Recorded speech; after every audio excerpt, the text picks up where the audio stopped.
Bitcoin is the solution to central banking. In different times and different places, almost every civilization, political power has always attempted to monopolize currency production.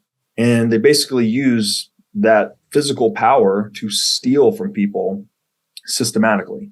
But when you centralize that much power in one place, as Lord Acton said, power corrupts and absolute power corrupts absolutely. You'll never hear them mention the $6 trillion that the US printed in the past 3 years. Like, how are you ignoring that elephant in the room? It doesn't make any sense whatsoever. Bitcoin is the most difficult to steal asset in history.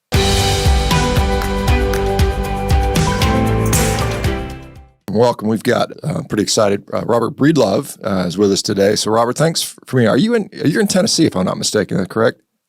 Yeah. Thanks for having me, Shawn. I'm a Tennessee native, but I'm not currently in Tennessee. Okay. But I do live there. Yes. I think I'm not 100% certain, but I was at Bitcoin Park in Nashville. I think you were recording a podcast, maybe, and they said, "Yeah, he's in behind the door there." So I've been in your proximity, like within 10 feet away, but I think you were inside a room. So yeah, I guess we'll just get into that. You are obviously a figure in the Bitcoin ecosystem, a pretty prominent figure in that. And I think you say entrepreneurialism, philosophy, stuff like that. Maybe you just share a little bit of your background with us, and so we can get an idea where you come from. Yeah, I'll give you kind of the quick version. So I grew up in Tennessee, went to college in Tennessee. I have a background in accounting and finance. And I guess my initial foray, sorry, there's music in the background. Is that too loud? I can't hear it. You can't hear it? Okay. My initial foray into the subject of money was the book, The Creature from Jekyll Island, which is on the nature and history of central banking, written by G. Edward Griffin. And so I think I read that book in about 2004, 2005. So that's what initially got me interested in the topic. And basically the central thrust of that book is that central banking is the largest organized crime syndicate in the history of the world. But at the time I read the book, there was no viable solution to central banking. So I had come to this sort of bleak realization that we had a very big problem in the world called the central bank, yet we had nothing to do about it. And so I just put that in a box for myself intellectually and moved on with my life, and went on to get my master's degree in accounting and finance. I was in public accounting for a while. Then I was a CFO, mostly focused in technology sector. And then I heard about Bitcoin in 2014, but didn't start to pay attention until 2016, 2017. And upon reading the book by Safety Namus, The Bitcoin Standard, that was my light bulb moment, or my orange pill moment, as we call it in Bitcoin circles, that Bitcoin is the solution to central banking. We've had this historical problem where people in different times and different places, almost every civilization, political power has always attempted to monopolize currency production. And they basically use that physical power to steal from people systematically. In ancient Rome, this was coin clipping, right? So they would melt down the coins, take out some of the fine metal content, and reissue the coins in a diluted way. So the political class would enrich itself at the expense of citizens. And today we do it with fancy terms like quantitative easing or money printing, where we just actually increase the number of dollars in a database. And that enriches the shareholders of the central bank and those politically favored few that are proximate to the money printer. And it dumps the cost on society and citizens. And indeed, if you need evidence of this, you could just look at the trillions we've printed since COVID in early 2020, and how much the price of, I know your favorite commodity, beef, has doubled, if not more, in those 3 years. So it's a bleak realization that the world's run by currency counterfeiting monopolies or currency counterfeiting cartels, to use a more precise term, but it is the world we live in. And so I've made it my mission in my life's work to try and broadcast this message to as many people as possible, and hopefully help put a dent in the universe that helps us get over this governance by organized crime. Yeah, you mentioned Saif. And I met Saif in, I think, 2017. And initially we were going to write a Carnivore book together. And then he ended up writing Bitcoin Standard, which obviously has been a very well received book in those circles. And so it's weird you have this sort of weird crossover between a Carnivore community and a Bitcoin community. Not everybody does, but there's, I think, some commonalities in saying, hey, there's something wrong with the system. And obviously the dietary fiat is as people are calling it, and the same thing with the money fiat system. There's like something ain't right, something doesn't smell right. Let's look at something differently. Now you said there's finally a solution to this problem. Well, I guess let's maybe further elucidate the problem there. Jekyll Island off the coast, I believe, Georgia. I think it's in Georgia, right? Yeah, for Georgia is where they had a big, I briefly know what you're talking about. There was a big meeting back in the early 1900s, I think, and they got together, and this is where this genesis of this, I guess, cartel, as you call it, maybe began. So how do, when you say they control a lot of things or control the world, what are some of the examples of what's going on for people that are blissfully unaware of this stuff? Yeah, so for people that haven't read that book, I would highly encourage you to do so. It's actually available as an audiobook for free on YouTube. So you can listen to the entire audiobook, The Creature from Jekyll Island. It's pretty lengthy. I think there's an abridged version that is probably in the ballpark of 6 to 8 hours, but the whole book is tens of hours. I'm not sure, 20 or 30 hours probably. And essentially what happened in Jekyll Island was a secret meeting among the financial elite of the time, and they were putting together a plan to install a central bank into the United States. And this was something the United States had resisted twice before. We had learned a lot when we left, when in revolting against England, but there's a strong argument to be made that a lot of that was due to escape the tyranny of the central bank, the Bank of England. And so the founding fathers of the United States knew of the evils of currency monopolization and central banking and tried to build into the Constitution mechanisms that resisted that. And indeed, those mechanisms worked twice, but this third attempt was snuck in the back door. And you've got to read the book to really, if you really want to get into the nature of money and the nature of central banking. I can't do the book justice in just a couple of minutes here, but to try and summarize it, or at least summarize the impact of it, money is the most important asset in the world. I mean, intuitively, I think most people would understand that, right? Money is redeemable for any good or service, anything that anyone's labor can produce. You could consider it like a non-legal claim on human time or human energy.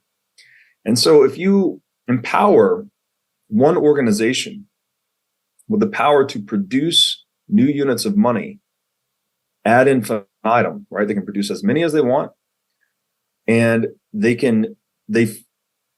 prevent other people from being able to produce currency, right? This is a legal monopoly. So I always like to say that the guns are pointed outward.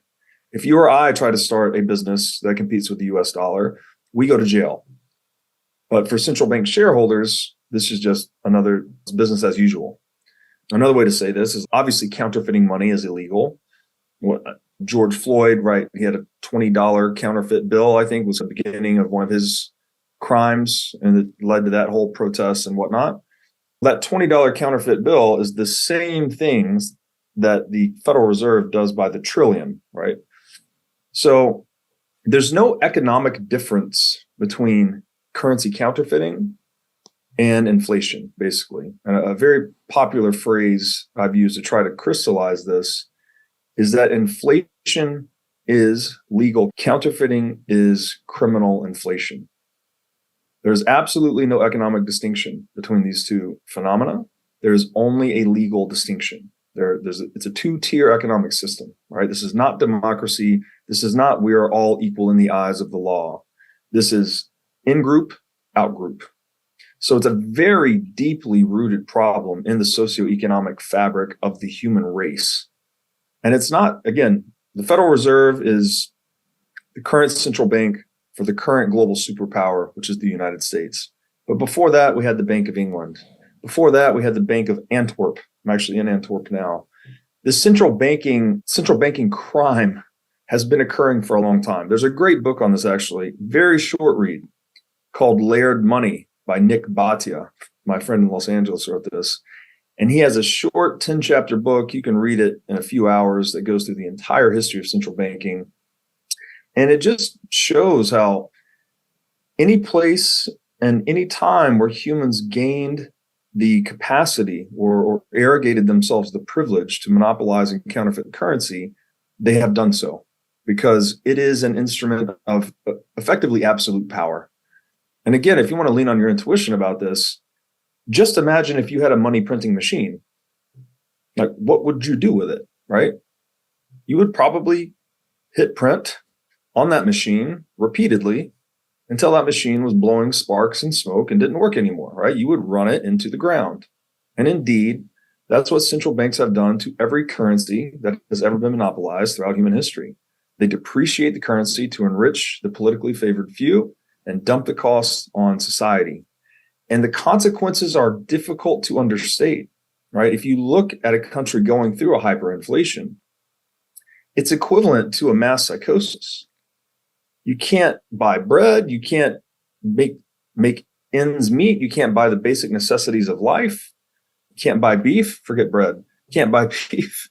You can't trust people outside of just your inner circle. And so the entire trust fabric that holds civilization together collapses along with the currency. So this is the real root problem, I think, with many socioeconomic problems in the world. And again, to Safedine, he wrote the Bitcoin standard.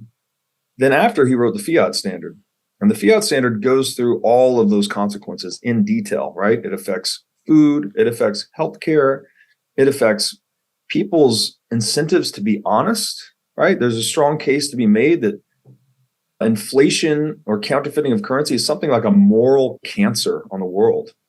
And so it's a very deep, almost spiritual sickness that we are suffering from.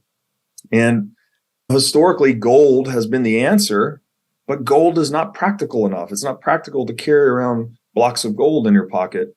You can't use it for day-to-day transactions. It's risky and expensive to secure, difficult to ship, et cetera, et cetera. So we've always had to centralize the custody of gold and issue paper receipts on top of it.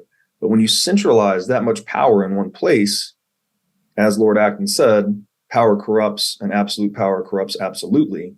When you put all that money in one place, that absolute power, that institution that grows up around it is the most corrupt institution in the world, and that is the central bank. So this gets into the argument for Bitcoin. We need a form of money that exhibits the economic properties of gold, but does not lend itself to centralization. Because if you have something that is physical and gets centralized, then you end up with a central bank and you end up with a currency counterfeiting monopoly. But if you have something that's non-physical, people can custody it themselves, right? We don't need to trust the bank to hold our money. We can hold our own money. And so this is I guess, a little window into the gigantic revolution that is Bitcoin.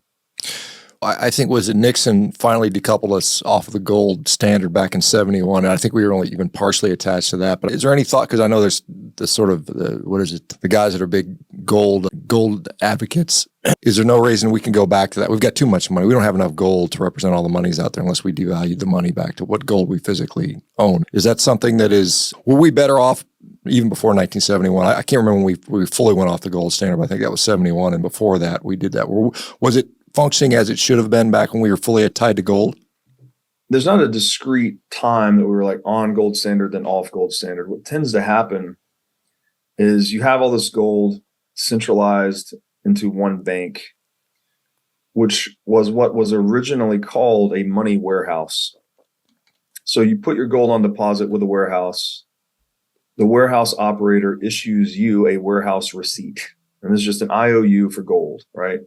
So now I have this paper certificate that says it's good for so many ounces of gold. And this makes gold much more convenient to use as a transactional medium because you can transact and carry paper much more easily than you can physical gold. The problem this introduces, though, is that you now have to trust that warehouse operator, which would become a bank and later become a central bank, to not issue more IOUs to the gold than they had gold in reserve, right? This is what is called fractional reserve banking. So a business that starts to issue more liabilities, which are the IOUs for gold, then it has assets to make good on, which is the gold itself. And so the 1971 Nixon shock you're referring to give a little bit of background on that, during World War II, Hitler's storming through Europe. Every time he conquers a country, the first place he goes is to that country's central bank. And he raids their gold hoard. Like whatever gold they have on hand, that's the first and most valuable thing he needs to seize to fund the Blitzkrieg, to fund the war effort. Right? War is the most catastrophic and expensive activity human beings can engage in. If there's no carrot at the end of that stick, right? If there's not an incentive to do it, not a way to pay for it when you conquer your enemies, then you're not going to engage in it.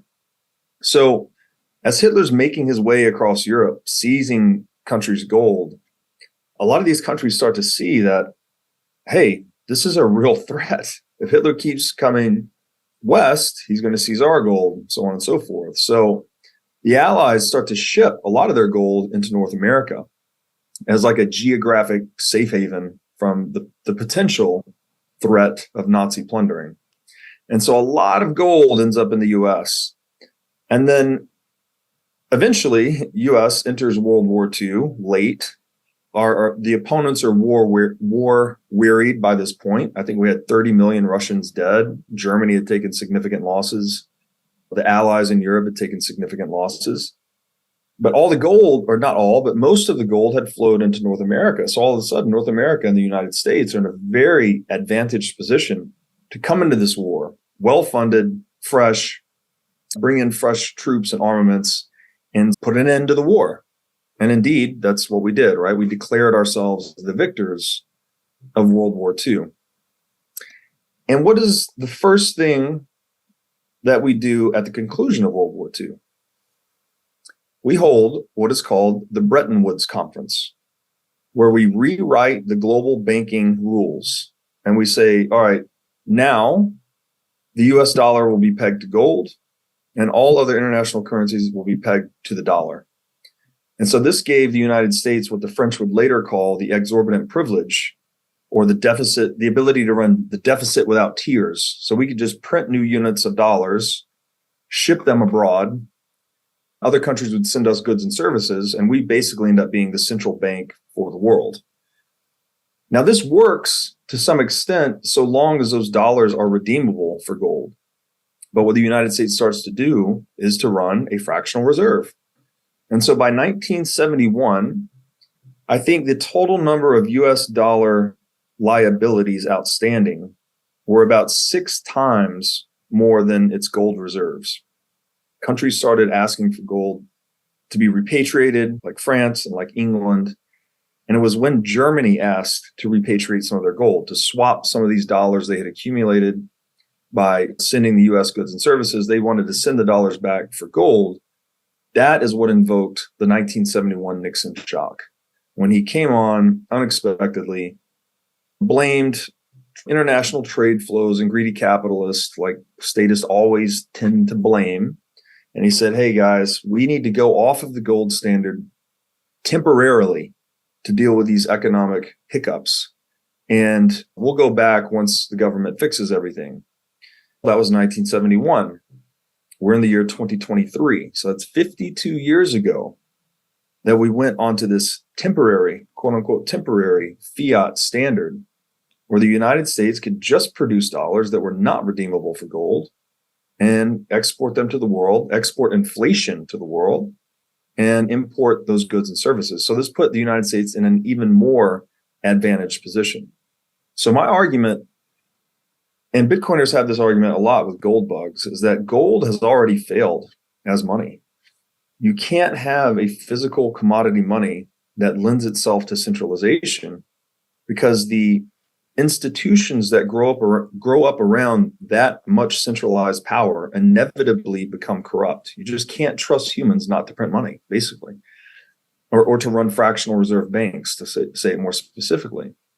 And so what you have is this spectrum, right? Like a full reserve bank would be one in which every warehouse receipt or dollar outstanding had a commensurate gold piece of gold on deposit in the bank.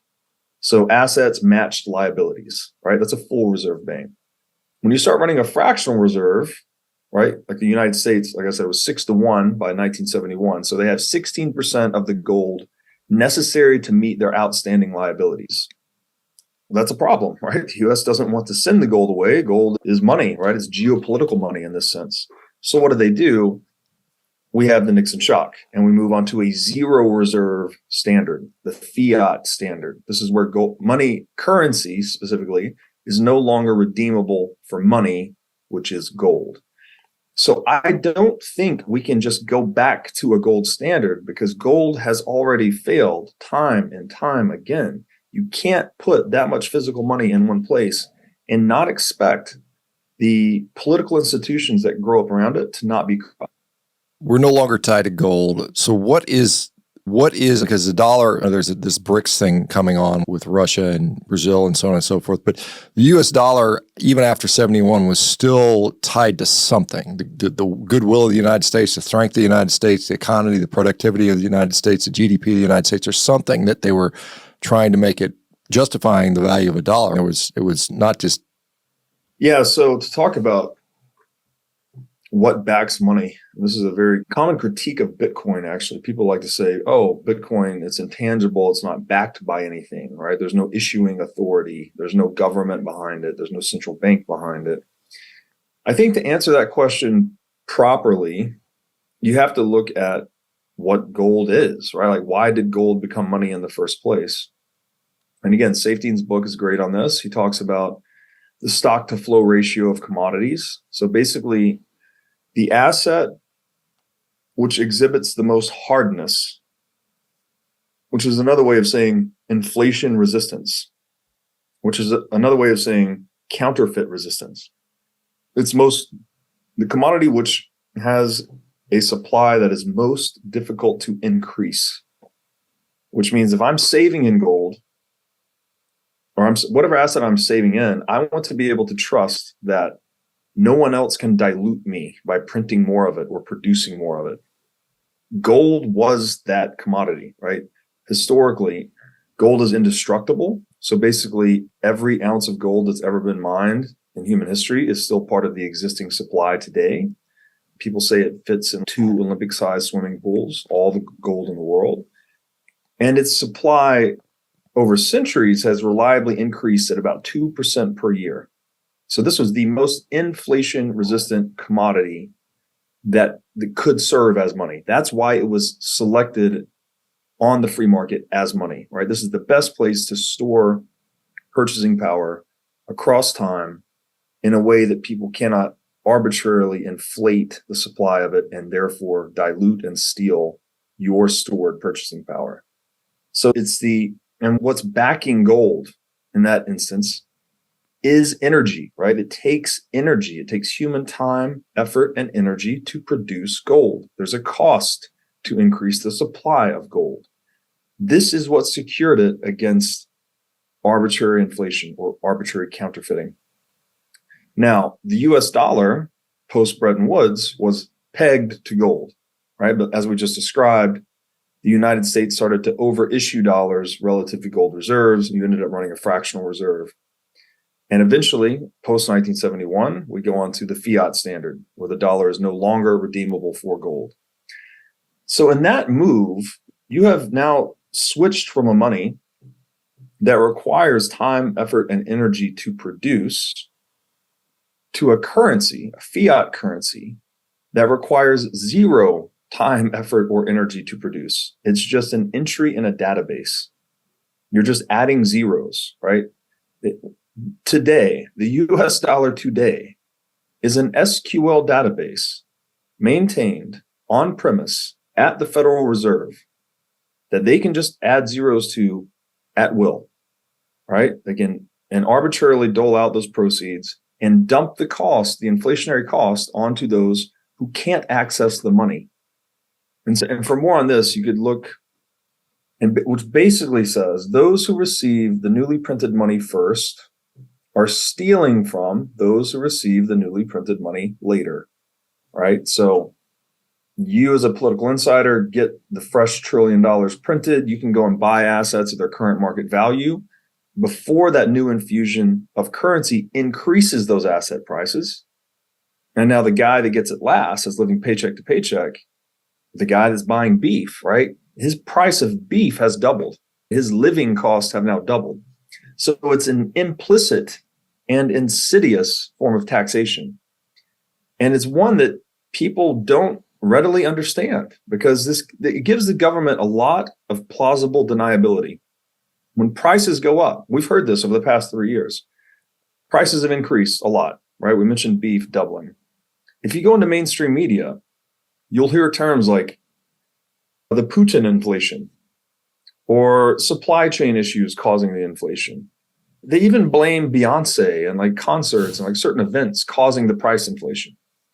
You'll never hear them mention the $6 trillion that the US printed in the past 3 years. Like, how are you ignoring that elephant in the room? It doesn't make any sense whatsoever. And so to take it back to what's backing the dollar today, it's really just this confidence game.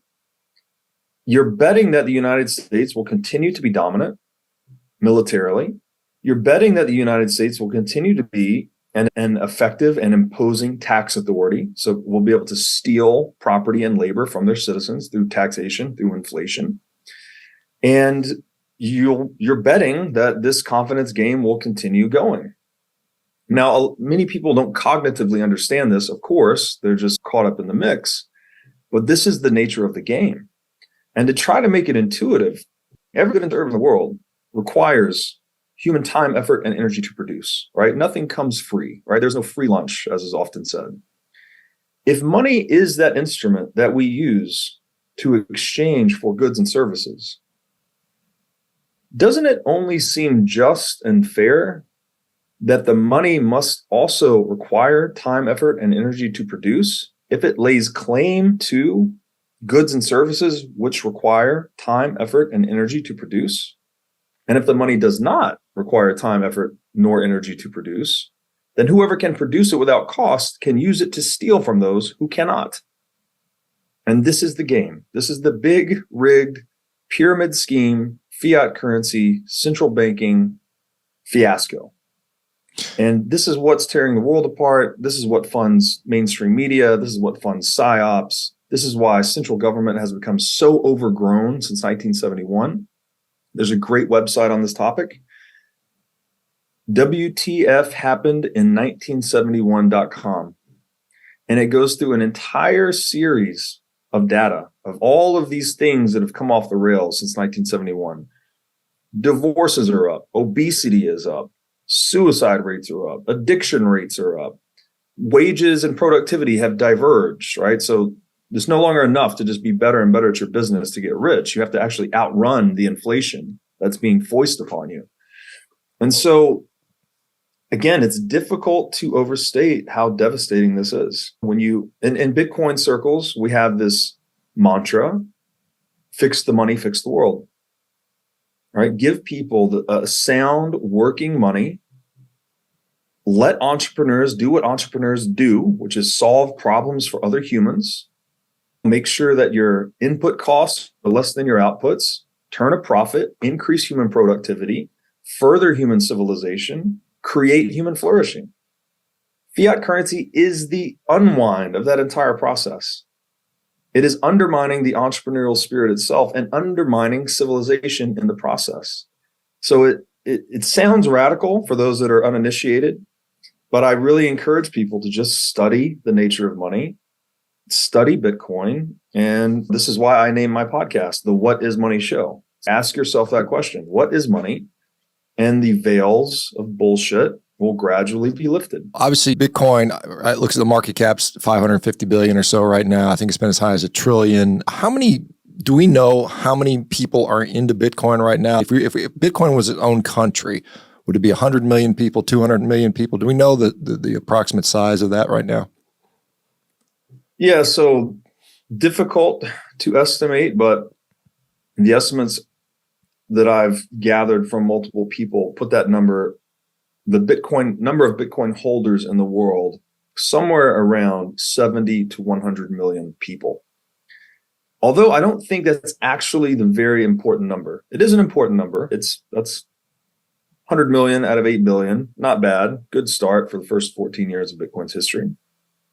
But what really matters is what percentage of monetary capital is being preserved in Bitcoin. In economics, we call this cash balances. So what percentage of cash balances are being held in Bitcoin versus gold versus bonds, et cetera? And today, that number is around 0.5%. Bitcoin's got a lot of upside. If it is the most superior monetary technology that's ever existed, and we can get into the reasons why it is, if you like, then the theory is that as people continue to experience or suffer from more inflation, more taxation, more regulation, more government oppression, right? They're having this theft pushed on them, that people start to figure out, hey, if I really want to preserve my purchasing power in a way that's independent and fully resistant to this theft being imposed upon me by the state, then I'm going to need to start putting a few of my eggs in this basket over here called Bitcoin. And so that is the monetization process. It's like the more theft that's occurring, people are naturally migrating to the asset that is most resistant to theft via inflation or taxation. And so today, that's about 0.5% of the total cash balances in the world. And Bitcoiners believe that we're going to move into a world where Bitcoin is the vast majority of cash balances held. And this is why the Bitcoin price goes up, by the way. There's 21 million fixed supply. There's unknown supplies of fiat currencies. They're increasing. They're always increasing. They're often increasing at an accelerating rate. So they exponentially increase, especially in times like COVID, where we just suddenly print $6 trillion in the US. I think it was 30 trillion total. That value comes from somewhere. It's being stolen from people when that currency is being counterfeited, and people are figuring out, I need to exit this system and protect myself in this system over here where I can't be victimized by the fiat currency complex. So betting on Bitcoin is just betting on that people are going to act in their own self-interest. Central banks are going to keep printing money. Government's going to keep misallocating capital and stealing from people. And that individuals over time will wake up to this scam and put their purchasing power, their economic energy in the asset that is most pristine and resistant to all of those shenanigans. Let me ask you, you mentioned, I think you called it the Cantillon effect, where early adopters, early people that have access to the money will then inflate it so that everybody else pays the consequence. Let's say we got like guys like Michael Saylor, who's got a huge Bitcoin, I don't know who has the most Bitcoin in the world, but he's certainly up there. How do we prevent those guys from saying, hey, we got all this stuff, we have all the power, we have all the money, and then you guys late adopters, how do we prevent the same thing from happening within Bitcoin, that so-called Cantillon effect? Yeah, it's a good question. So there is the problem with inflation and currency counterfeiting. It wouldn't matter if it was perfectly symmetrical, right? So if everyone in the world today that holds a dollar, if they all of a sudden were issued an extra dollar, right? So everyone's dollar supply in their bank account doubled. That would actually have no effect because there's no redistribution occurring. It's like a stock split, if you're familiar with that concept. Sometimes a company will have 100,000 shares of equity and they'll just do a split to 200,000. That doesn't shift any wealth around on the cap table. Like, it's not some shareholders stealing from other shareholders because it's perfectly equal. It's non-redistributive. The problem with inflation is that there are a few people printing the new shares, if you will, and others that are not. So those that print the new shares get to steal from those who do not print the new shares, in this case, currency. So that is the Cantillon effect, this redistributive effect on wealth through the centralized inflation or counterfeiting of currency. Now with Bitcoin, it's impossible to counterfeit. No one can increase the supply of it. No one can change the supply beyond 21 million. So therefore, there is no way to initiate the Cantillon effect. No one can print Bitcoin to enrich themselves and dump the inflationary cost on others. So we're all forced to play by this common rule set. And the rule set is universal, It's immutable. It's unchangeable. You could think of it as like the first level playing field in the domain of money that humans have ever had. Gold would have been a proxy for it. But again, gold has all the problems we mentioned earlier with centralization and whatnot. Bitcoin is, and this is why it's such a magnificent innovation, hard to understand. It's like taking the economic properties of gold that made it really good money and then infusing them with all of the economic properties of the internet that makes the internet useful, right? That we can move information without permission around the globe. We can do Zoom calls without asking permission. In the same way the internet has unlocked the free flow of information, Bitcoin unlocks the free flow of economic value that can't be monopolized or stolen. And I think it's a useful analogy that Bitcoin basically is the internet. If you really consider what the internet is, it's a stack of these open source protocols, many of which we've heard of.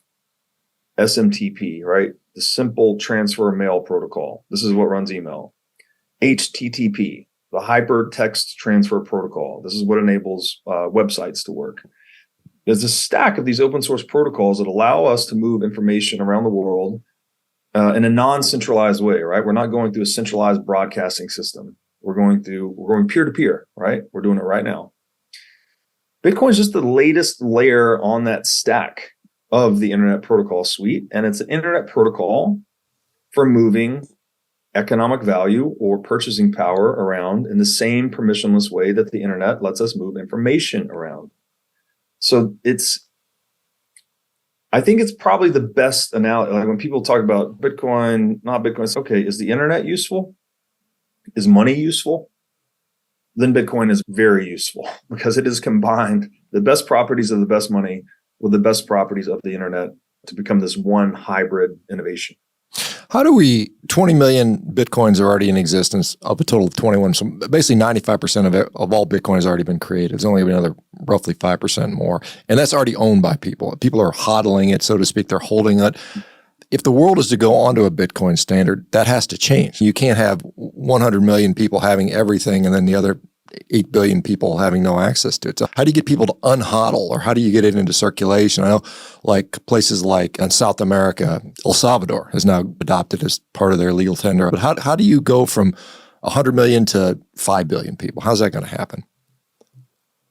Yeah, again, the adoption, I think, this is a phrase I use a lot on the show, is that pain is information. Right? People learn through pain. The body learns through pain, right? When we go and work out, you're basically forcing yourself into these painful movements to forcibly adapt yourself to be able to lift heavier weights or run faster or whatever it may be. And I think the adoption of Bitcoin occurs through pain, actually. Again, it's people that are suffering. So Venezuela, right? Yeah, exactly. So go to Venezuela, that are just trying to survive, right? They just want to eat tomorrow or next week or pay rent. They need to have a store of value that is independent of the inflationary Venezuelan currency. So that's one end of the spectrum, right? This poor people trying to just get by or escape government oppression or theft. But at the other end of the spectrum, you also have billionaires, right? People that hold a tremendous amount of wealth. When things get really bad and governments start to turn toward that toxic ideology of socialism, let's tax the rich and give it to the poor. The rich also want to preserve their purchasing power. They don't want to be looted and have it distributed to the masses. So what do? They need to also adopt this asset that's protected from theft. So you have Bitcoin adoption occurring at two poles, the poor trying to survive and the rich trying to escape wealth redistribution. I think that's what pushes it into more and more hands. To answer your question more specifically, though, what gets people to spend Bitcoin, right? Everyone's holding Bitcoin now. What gets people to spend? If you bought Bitcoin at $1 and Bitcoin's at $30,000 today, that's a pretty large incentive for you to spend some Bitcoin, right? You have a multi 10,000, 100,000% unrealized gain in your Bitcoin position. Right? I bought Bitcoin, 1,000 Bitcoin at $1. I now have 1,000 Bitcoin valued at $30,000. So that's what, $30 million, if I'm doing my math correctly. That's a big incentive, right? Your basis is 1,000. Your fair market value is 30 million. I think you have an incentive to go and spend some of that, right? You want to buy other things. You want to buy a house. You want to eat, whatever, take trips. People always want to consume. That's the nature of economics, right? We want bigger houses, more trips, more travel, more experience, better food, bigger family, et cetera, et cetera. So those who adopt Bitcoin earlier have a larger incentive to spend Bitcoin as it appreciates. Those that adopt it later have a smaller incentive to do so. They have more of an incentive to save it and to hold it. So this is how have you ever heard of an Indian run? You ever done one of these in a workout class? Yeah.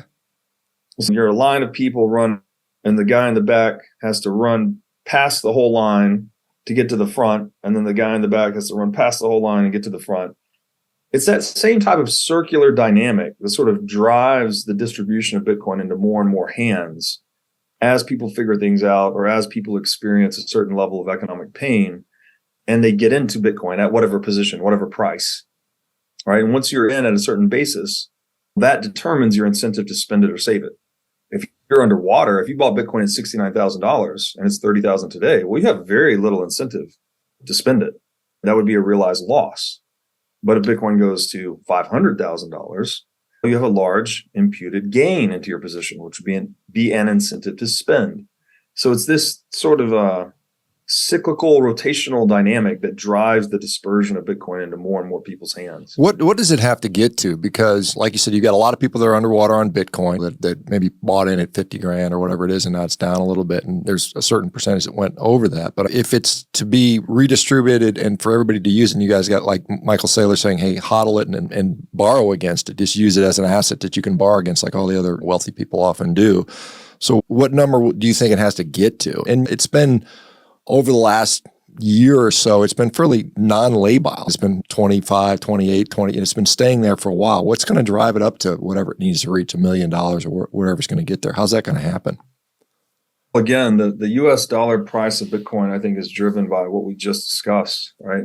It's the pain. It's how many people need this tool to serve their individual self-interest. Again, whether you are victim of hyperinflation, or you are the billionaire attempting to escape wealth redistribution schemes by your federal government.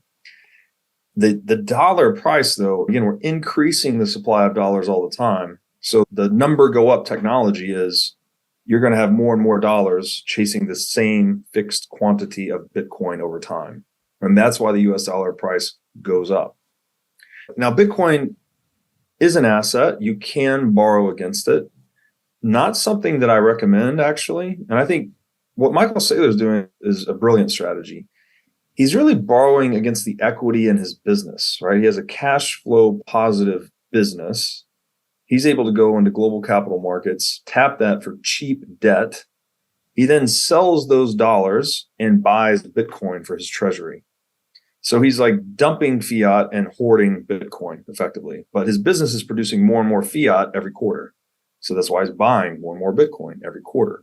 Now, the Bitcoin on his balance sheet, an interesting play, it adds a lot of value to the business, right? Adds a lot of enterprise value. It also adds volatility to the stock price. So this creates more demand for people that like to play in arbitrage markets and whatnot. They want stocks that are volatile so they can trade them and basically try to day trade them, play games and whatnot to generate profits. So the spirit of that, though, or the lesson for the common person is just stay profitable, right? Produce more than you spend, earn more than you spend, stack sats, which is saying buy Bitcoin, accumulate Bitcoin over time as a long-term savings vehicle. And just you're betting on, again, that more dollars will be printed, more people will figure this out. And that then the US dollar price of your Bitcoin savings, therefore, will continue to go up in dollar terms. But to try to put a specific dollar amount to it, I can't, who's to say, right? Who knows what number it needs to hit for people to wake up? Again, Bitcoin's 14 years old. We're at 70 to 100 million people that hold it today. These cycles have repeated over and over. Bitcoin tends to do these massive meteoric price spikes, and then it will collapse 85+%, and then it will go level for a long time. and then it'll have another giant run up. There's a lot of theory about what drives those price cycles. Every 4 years, the Bitcoin algorithm reduces the new supply issuance of Bitcoin by 50%. So Bitcoin is becoming harder and harder to produce every 4 years. And this is the opposite of what the US dollar and fiat currencies are doing.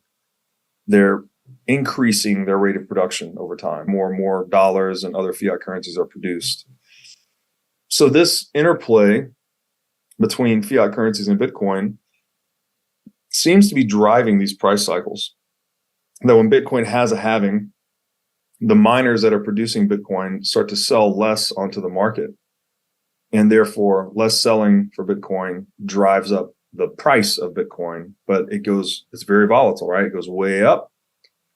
We went from 1,000 to 20,000 in 2017. And then the price drew down to, I think, 4,000 in 2018. So it's very volatile in US dollar terms because it's very small, right? You can think of this as like a small boat on a big wavy ocean. But as Bitcoin grows and it has more market capitalization, and this is true for any asset, the volatility tends to come down. And indeed, that's what we've seen over time, is that Bitcoin's price volatility has declined as its market capitalization has grown. Yeah, let's say it gets to $50 trillion market cap or some big increase, 100x or something like that. Then we're getting less volatility. It's going to stay there for longer, most likely. And perhaps, let me ask you, Signal, because 14 years, every 2 years, somebody's predicting the death of Bitcoin, and yet here it is. It's still going. It's still going. All these cryptocurrencies have come and gone. Bitcoin is now, looks like they're 42% of the entire crypto market. So they're definitely the elephant in the room. And I know people don't like to associate Bitcoin necessarily with crypto. It's because of the philosophical nature of it. But what sort of signals are we seeing? I saw BlackRock maybe taking a position on Bitcoin, which is maybe some people are worried about that. Do we want BlackRock having a dominant Bitcoin position? What are you seeing happening with the SEC, with other central banks, with things that indicate to you widespread adoption of Bitcoin is imminent? Or is there anything? Yeah, to speak to crypto first, and this is why Bitcoiners don't like the term crypto, because there's this preconceived notion, perhaps, that Bitcoin is one of thousands of crypto assets. And if you import conventional wisdom from Wall Street into crypto, you think, oh, I'll just diversify and hold an index of all these things, and whichever one wins. And I'll just, so long as the asset class appreciates, I don't need to pick the winner. I just benefit from whichever one wins. But that conventional wisdom doesn't work in the realm of money. That'd be like you'd be like going into the monetary metals market and saying, I'm just going to buy every metal and we'll just see which one wins as money. When in fact, it's like, well, obviously all of the monetary premium collapse into gold, right? Because money is this single purpose tool, right? We want something that has a very wide network, that it's saleable, it has the most people that accept it.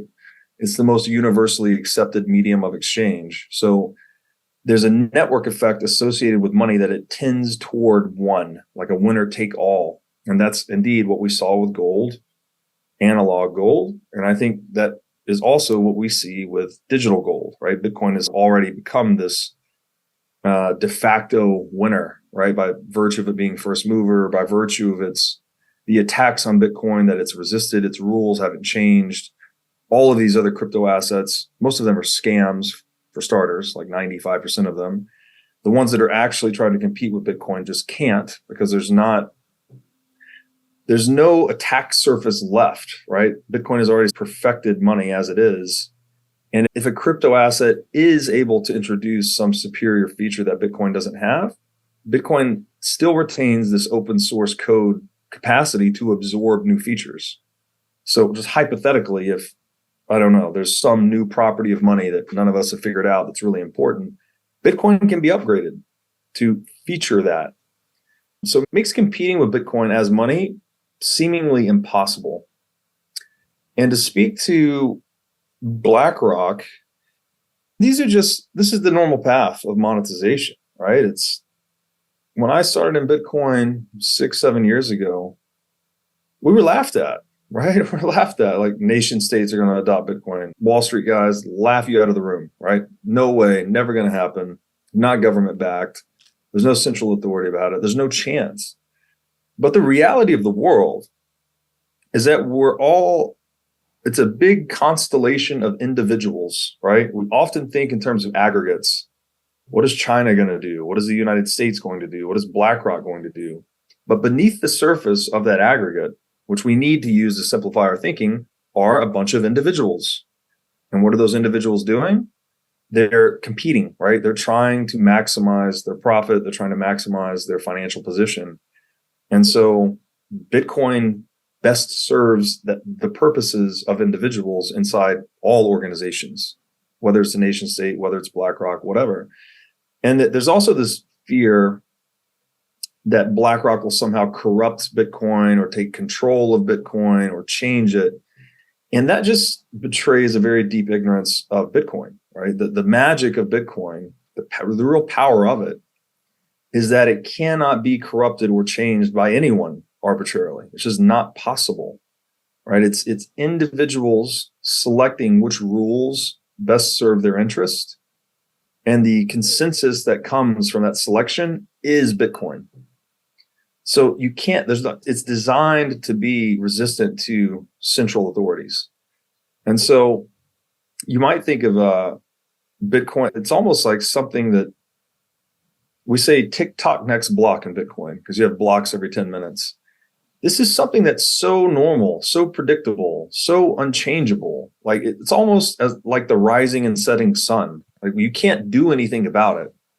You get into the situation that even if you're a central bank, even if you're a statist at heart and you believe we need to tyrannize and objectify everyone in the world, there comes a point where you just have to buy some of this thing just in case it succeeds, right? If I'm a central bank shareholder and I see Bitcoin continue to monetize, I need to make a fiduciary decision that I'm going to buy some of this asset to protect my business from being disrupted. Because if Bitcoin does succeed and central banking is disrupted and goes to zero, then at least I have some Bitcoin.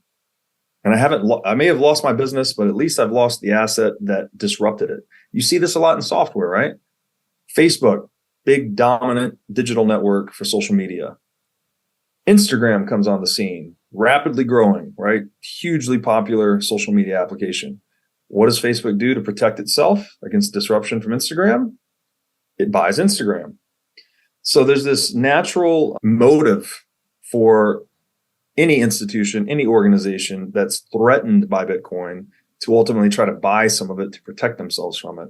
And again, beneath the surface of every organization are acting individuals that are just trying to preserve their own self-interest and outrun the inflation that's being foisted upon them by central banks all over the world. Yeah, if you look at the some of the problems in the world, and a lot of people say Bitcoin fixes this. Wars are created over desire for gold or treasure, and Bitcoin would make that hard to do, the food system. Can you maybe talk about a little bit of that stuff, like how things are interrelated so that we can get a sense of the bigger picture? Yeah, there's a really good book on this written in 1997, I believe. Title of the book is The Sovereign Individual. And this is pre-Bitcoin that this book was written. But the thesis of this book was that there would come a point in the emergence of the internet that someone would figure out how to make an internet-based cash. They called it anonymous digital cyber cash. And that once this innovation occurred, and nation states would then no longer be able to have these arbitrary monetary policies where they just expand and contract the money supply at will to steal the savings from society, that people would naturally, for all the reasons I've described today, start to migrate away from state money into anonymous digital cyber cash. And this takes the state's ability to fund itself away largely. It reduces their revenues. So if you think of the state as a business, as a tax farm, effectively, right? It's there to just collect the fruits of your labor and then to wage war and collect the fruits of other people's labor. People now have a way to opt out of that entire game and just hold a money that no one can change, no one can corrupt, no one can inflate, no one can steal. And so the thesis of that book is that we would actually by virtue of the invention of anonymous digital cyber cash, which today we call Bitcoin, we would see the dissolution of the nation state as the dominant institutional paradigm of the human race. And I think that explains a lot of the pain we're seeing. We're seeing centralized authorities and powers today shaken at their foundations by the emergence of the internet and by the emergence of Bitcoin. I think that's why you see all this doubling down on the psyops and the wokeism and the nonsense. Like, there's that saying that it's darkest before the dawn. And for better or worse, we have to live through that period, right? We're living through a change of technological paradigm. Like, it's hard to overstate how big of a deal that is. If you could imagine talking to someone in the agricultural age and trying to describe to them all of the miracles and innovations of the industrial age, right? Oh, there are machines and there's buildings and there's glass and there's steel and there's automobiles and there's skyscrapers and there's jetliners and all these machines. The person in the agricultural age would not know what the fuck you were talking about. Like, the words you're using would not register with them at all because it's not part of their reality. We are moving today from the industrial age into the digital age. And we see the changes that have already happened, right? They've been very rapid, very extreme. But I think Bitcoin is an accelerant to that entire shift from the industrial age into the digital age. The folks that are still like the central banks, I guess you say they could either purchase it and control the asset or have a big position in the asset, or they fight against it. Because people don't readily just give up power and position and wealth and privilege. They're going to fight against this. And so do we see some sort of ongoing conflict occurring? Does society have to collapse before people? You said pain drives us. Do we have to have hyperinflation in the U.S. where I can't afford to buy ground beef or something like that before this happens? Or how does this play out? Or do we know? Yeah, we don't know. There's never been, it'd be like trying to sit here in 1994 and tell you what the internet's going to do. We can pontificate and theorize, but not many people in 1994 saw Amazon coming, Uber coming, Google, etc. Like, you need the entrepreneurial experiment to play out to really see what's going to happen. I think the only real directional view you can get is by looking at the economics, right? Looking at the businesses themselves. Which business sectors are going to suffer? Which business sectors are going to succeed? And I hope there's sort of two thoughts on this, that we could have this rather disturbing collapse of centralized powers, a move into chaos, and then possibly war, which obviously we're seeing the specter of that grow day by day. And then from the ashes, we rebuild society in a way that better honors individual sovereignty and honors our natural rights to life, liberty, and property. That's one view. But there's another view that has been called like the smooth transition, right? Where this oppressiveness keeps getting pushed on people and people just start to migrate out, right? To trickle out a little bit at a time. Whoever's feeling the most pain or whoever's doing the most research, most homework to understand this thing, they just start to transition and migrate over to this new parallel system. So they're exiting the legacy financial system and moving into the Bitcoin financial system. And maybe you just shrink legacy finance and shrink the state slowly and grow the parallel system, grow the Bitcoin economy in tandem. So maybe there could just be this kind of smooth transition. And I don't know what it's going to be like, but the long game, I'm very optimistic for, because, and again, this gets back to the sovereign individual, which talks a lot about the economics and incentives of violence. Bitcoin is the most difficult to steal asset in history. Right? If you custody this thing properly, it's basically impossible to steal. There's things called a multi-key solution or multi-signature solution, where it's not just like you holding all your Bitcoin. You can distribute the key quorum amongst a few trusted individuals. And if you do it properly, coercion doesn't even work. They can't put a gun to your head. Like, you have to execute certain protocols to move the Bitcoin. They might not know who those people are. They could be in different cities. So there's all these very sophisticated ways to custody and safeguard your assets. Now, we were talking earlier about Germany, right? The big carrot on the end of the stick for the German blitzkrieg was the gold, right? We conquer Poland and we take their gold. We conquer this country, we take their gold. If you replay that on a Bitcoin standard, and these honeypots are now Bitcoin, the German army, there's not going to be anything to steal, right? So now you've disincentivized violence and warfare. There's less incentive to try to steal from people because it's more difficult to steal from people. So this is a very deep topic. We talk about it for many hours on the show. And I think in the scope of that argument, Bitcoin can be perceived as one of the ultimate peacemaking technologies. It's like we finally have recourse to a form of private property that no one can just arbitrarily seize from us. And this is an ideal that's as old as the Magna Carta. The Magna Carta was signed by King John in 1215. The exclusive scope of government was to preserve life, liberty, and give people inviolable private property. So to give people property that they know they can own and won't be stolen from them. And I think Bitcoin in many ways is the realization of that ideal.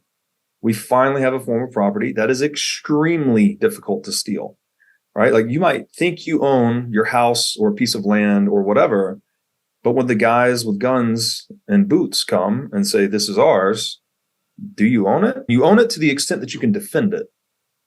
Bitcoin is very easy to defend, very economically efficient to defend. So it maximally empowers the sovereignty and the freedom of the individual and maximally disempowers the threat of the state or the collective. Yeah. How important is it? You talk about proper custody of it. I've heard the term no keys, no coin or something like that. If you have your Bitcoin on say, an exchange, and some of them had big problems, are the exchanges going to be viable? Because a lot of people are used to using a bank and a credit card, and I guess it's a new paradigm you have to get used to. But how is there going to play in part of this future? Do we have exchanges still, or does everybody have their hard wallet, their cold card wallets and things like that? How does that work? Again, hard to say, but my view would be that, as you said, we say in Bitcoin, not your keys, not your coin. So if you're not holding the actual private key to the Bitcoin, either yourself or in a circle of trust, like I said, with a multi-key setup, then you don't have Bitcoin. You have an IOU from someone, an exchange or a bank or whoever, that says they owe you Bitcoin. They may or may not make good on that promise. This is what we call counterparty risk. My view is that the market would naturally move away from counterparty risk as much as possible. So maybe you see banks engaging in collaborative custody, like this bank holds one part of the private key, this bank holds another, you hold part of it, your accountant holds part of it, your attorney holds another part of it. You need 3 of 5 to move funds, right? You're distributing the trust among multiple people such that no one counterparty can defraud you, basically. I think that's the way the market would move over time, but we're very early in this game. Right now, we have traditional banks that provide Bitcoin services, both in terms of buy, sell, and custody. You mentioned exchanges. A lot of exchanges. My general warning to people would be, though, if you not your keys, not your coin. If you don't hold the private key, you don't have Bitcoin. Like that cannot be repeated loudly or often enough, because people often think, hey, I have all this Bitcoin on Mt. Gox or Quadriga or any of these other exchanges that have collapsed. And then they wake up one day and it's poof, gone. So you don't own Bitcoin unless you self-custody the private key to that Bitcoin. Yeah, I think that's fair enough. I guess if you, like I said, if you had gold in the bank and they decided not to give it to you, I mean, I guess I see people now, even with US dollars, you go to withdraw a sizable amount of money and they're like, what are you using it for? You know, well, Yeah, maybe you can't have all of it right now. So that's already a kind of a concerning signal that's that. What else? Food. Let's talk just briefly about food. We talk about fiat food, and I don't know, Safe has talked about that, and I've seen there's a book now called Fiat Food. I interviewed a guy, Matt Lashike, I think, that wrote that, and it's similar. I think Safe wrote the forward on that. Talk about the relationship between beef and Bitcoin, if you don't mind spending just a minute on that. So I'm largely inspired by you and others in the carnivore community. I discovered the carnivore community through Bitcoin, actually. And for years, I had suffered from like gut inflammation. I don't know, like leaky gut. Never really got it fully diagnosed what I had going on, but did a lot of experimentation and ultimately found carnivore diet made me feel way, way better, right? I had skin issues, joint issues. I had like quick muscle fatigue. The list goes on and on. But when I would get, it was initially a keto diet, I felt better. But then when I went full carnivore, I felt a lot better. Today, I'm not full carnivore. I don't know where you draw the line. I eat cheese. I eat a little bit of fruit. I eat a lot of beef. I probably get 80 or 90% of my calories from beef or red meat. I do some raw dairy. I do raw milk, raw yogurt, raw cheese, as I said. What is the connection here? I guess you could say in the same way that a carnivore diet is like a form of ancient wisdom, perhaps, right? It's what humans have been doing for millions of years, right? We've lived on this type of diet for millions of years. Sound money or hard money or money you can't counterfeit, gold, right? Gold has been money for 5,000 years. That's ancient economic wisdom, right? We know that works, yet the systems that we're living inside can't adhere to it. There's also this thought I've had about just like energy density. So like beef, clearly one of its big advantages is that it has probably, the best nutrient density of almost any food, or at least near the top. I don't know, maybe oysters or something is a little bit higher. And to analogize that to Bitcoin, it's like Bitcoin is economically dense or purchasing power dense, right? You can store any amount of purchasing power in Bitcoin and it doesn't break down, it doesn't decay. So there's this energy density principle that maybe beef and Bitcoin share. And then for the rest, I think you get into these weird, when you have a government monopoly on money, they start to subsidize industries like the sugar industry or corn or whatever. So when you say subsidize, let's be specific. Governments are stealing from people, taxation and inflation. And then they decide, hey, let's use some of these stolen proceeds to fund certain things, agriculture, whatever it may be, that we deem socially useful or socially good.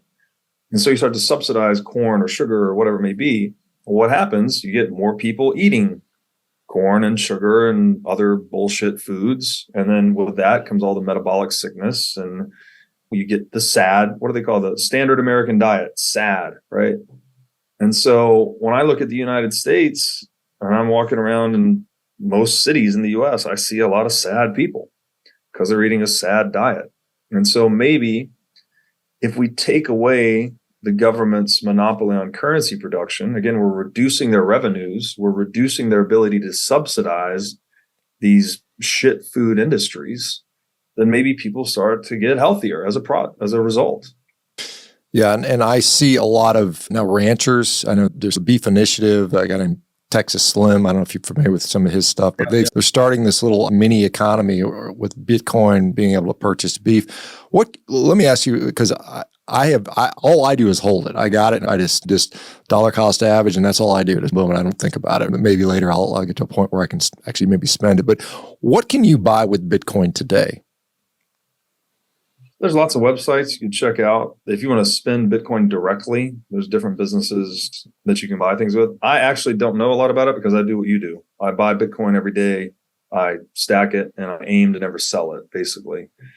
But you could also say Bitcoin is 24/7 liquid against the US dollar and all fiat currencies. So anything that any of those currencies can buy, your Bitcoin can buy. You're just one extra hop away. But I don't recommend spending Bitcoin at this stage in Bitcoin's monetization because, again, it's 0.5% of global cash balances. We're printing money at an unprecedented rate globally. Obviously, governments are taxing more and inflating more. That all lends itself to a rapid appreciation of Bitcoin. And if you look at Bitcoin's price history, typically 10 days out of every year define the year of its price action. So if you're out of the market for even one or two of those days, you might miss out on all of the gains, basically. So the strategy you're running is the strategy I run. It's the strategy I recommend. Obviously, do your own research, whatever suits your own financial needs. I can't be prescriptive. But I think that's the easiest way to do it. You don't even have to think about it, right? You set up a recurring buy. There's services that will not only allow you to do a recurring purchase of Bitcoin, but also a recurring withdrawal into self-custody. And so I just set it and forget it. And so I'm just accumulating Bitcoin all the time. I keep myself profitable and it's freed up. So I've gained so much freedom as a result. Someone that used to run a hedge fund and trade stocks and all of this, like, it's a lot of noise in your brain trying to keep up with all these things and turn a profit here and there, and you're studying, blah, blah, blah. It's like all that has just been cleared out. And I just get to do what I want to do every day. And I've outperformed basically every other investment in the world over the past 7 years. And it is quite simply that, right? Just buy it every day, save it, and stay profitable. Yeah. So future, eat a bunch of self-custody, your Bitcoin, eat a bunch of beef, and stay happy, stay safe. Robert, this has been fascinating. Thank you so much. I'm glad I finally got to chat with you. Any last minute words before we go? No, you could check me out on whatismoneypodcast.com. We're like almost episode 400. We go all the way down the Bitcoin rabbit hole. It's study Bitcoin or study the nature of money. These are my biggest pieces of advice to people today. I think it just helps you see through the bullshit, helps you unplug from the matrix. So that is my biggest piece of advice. Yeah. Awesome. Thank you. Appreciate it. Have a wonderful time in Antwerp. And hopefully I get to talk to you again down the road. All right. Thank you, Shawn. Thanks, everybody. You guys have a great rest of your day. Bye-bye now.